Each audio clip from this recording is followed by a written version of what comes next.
ഹിന്ദുസ്ഥാനി ന്യൂസിലേക്ക് സ്വാഗതം. സമഗ്ര വളർച്ചയും ഗ്രാമീണ അഭിവൃദ്ധിയും ലക്ഷ്യമിട്ടിട്ടുള്ള പ്രയാണത്തിൽ കേന്ദ്ര സർക്കാരിൻ്റെ അഭിമാന സംരംഭമായ പ്രധാനമന്ത്രി കിസാൻ സമ്മാൻ നിധി വ്യക്തിമുദ്ര പതിപ്പിച്ചിരിക്കുന്നു.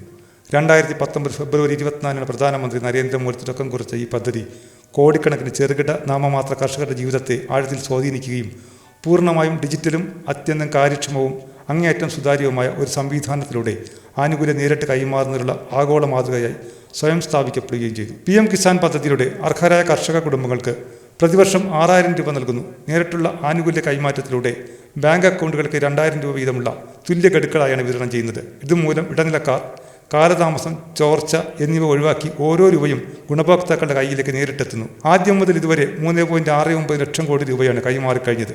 ലോകത്തിലെ ഏറ്റവും വലിയ ഡിജിറ്റൽ കൈമാറ്റ പദ്ധതിയാണ് PM കിസാൻ സമ്മാൻ നിധി. സാമ്പത്തിക സഹായം എന്നതിലുപരി PM കിസാൻ സർവ്വാശ്ലേഷിത്വം, ആത്മാഭിമാനം, രാഷ്ട്ര നിർമ്മാണത്തിലെ പങ്കാളി എന്ന നിലയിൽ കർഷകനുള്ള അംഗീകാരം എന്നിവയുടെ പ്രതീകമായി വർത്തിക്കുന്നു.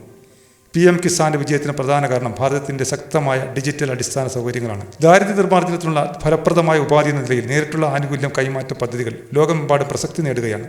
എന്നിരുന്നാലും PM കിസാൻ സവിശേഷമായ ഒരു കാര്യം വാഗ്ദാനം ചെയ്യുന്നു. അതിൻ്റെ വൈപുല്യം, വേഗത, ഡിജിറ്റൽ കാര്യക്ഷമത എന്നിവ വിഘടിത കർഷക പിന്തുണ സംവിധാനങ്ങളെ പരിഷ്കരിക്കാൻ ശ്രമിക്കുന്ന രാജ്യങ്ങൾക്ക് അനുകരണീയ മാതൃക മുന്നോട്ട് വയ്ക്കുന്നു.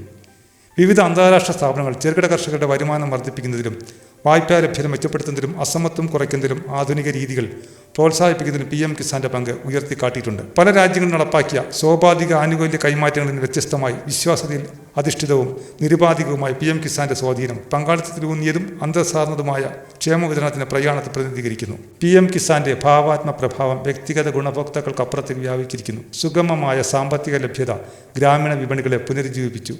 കാർഷിക അസംസ്കൃത വസ്തുക്കൾക്കും ഉപകരണങ്ങൾക്കുമുള്ള ആവശ്യം വർദ്ധിപ്പിച്ചു. ഗാർഹിക ഉപഭോഗ രീതികൾ മെച്ചപ്പെടുത്തി. സംയുക്തമായ ബാങ്ക് അക്കൗണ്ടുകളിലൂടെ മാത്രം ഇടപാടുകൾ നടക്കുന്ന സാഹചര്യത്തിൽ വനിതാ ശാക്തീകരണത്തിലും ഇത് നിർണായക പങ്ക് വഹിക്കുന്നു. മാത്രമല്ല, സമഗ്രവും പരസ്പര ബന്ധിതവുമായ ഗ്രാമീണ വികസന ആവാസ വ്യവസ്ഥ സൃഷ്ടിച്ചുകൊണ്ട് സോയിൽ ഹെൽത്ത് കാർഡുകൾ, കിസാൻ ക്രെഡിറ്റ് കാർഡുകൾ, PM ഫസൽ ഭീമാ യോജന, ഈനാം തുടങ്ങിയ മറ്റ് മുൻനിര പദ്ധതികൾക്ക് അനുപൂരകമായി ഇത് വർത്തിക്കുന്നു.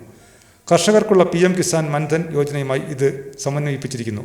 ഭാരതത്തിലെ കർഷക തൊഴിലാളികളുടെ സാമൂഹിക സുരക്ഷ, പരിരക്ഷ ഉറപ്പാക്കുന്നതിൽ പുതിയ ചുവടുവയ്പായി മാറി. PM കിസാൻ ഒരു സാമ്പത്തിക സഹായ സംവിധാനം എന്നതിലുപരിയായി വർത്തിക്കുന്നു. കർഷകർ നയിക്കുന്ന വളർച്ചയെന്ന കേന്ദ്ര സർക്കാരിൻ്റെ പരിവർത്തനാത്മക ദർശനത്തിന് ഉദാഹരണമാണിത്. $5 ട്രില്യൺ സമ്പദ് വ്യവസ്ഥയായി മാറാൻ ആഗ്രഹിക്കുന്ന ഭാരതത്തെ സംബന്ധിച്ചിടത്തോളം PM കിസാൻ പോലുള്ള സംരംഭങ്ങൾ എല്ലാവരെയും ഉൾക്കൊള്ളുന്ന പുരോഗതിയുടെ അടിത്തറയായി മാറി. നൂതന സാങ്കേതിക വിദ്യകളുടെ നിരന്തര സമന്വയവും കാലാവസ്ഥാ പ്രതിരോധ സുസ്ഥിരത, കൃത്യത കൃഷി എന്നിവയിൽ ശ്രദ്ധ കേന്ദ്രീകരിക്കുന്നതിലൂടെയും ഈ പദ്ധതി കൂടുതൽ ശക്തമായ പരിവർത്തന ഉപാധിയായി പരിണമിക്കാൻ തയ്യാറെടുക്കുന്നു. PM കിസാൻ വിശ്വാസ്യതയുടെയും സാങ്കേതിക വിദ്യയുടെയും പരിവർത്തനത്തിന്റെ വിജയഗാഥയാണ്. ഡിജിറ്റൽ നൂതനാശയങ്ങളും രാഷ്ട്രീയ ഇച്ഛാശക്തിയും സമന്വയിക്കുന്ന ദാർശനിക നയസമീപനത്തിലൂടെ 21ാം നൂറ്റാണ്ടിൽ കോടിക്കണക്കിന് ജനങ്ങളെ എങ്ങനെ ശാക്തീകരിക്കാനും ഭരണനിർവഹണം പുനർവചിക്കാനും കഴിയുമെന്നതിൽ സചേതനമായ ഉദാഹരണമാണിത്.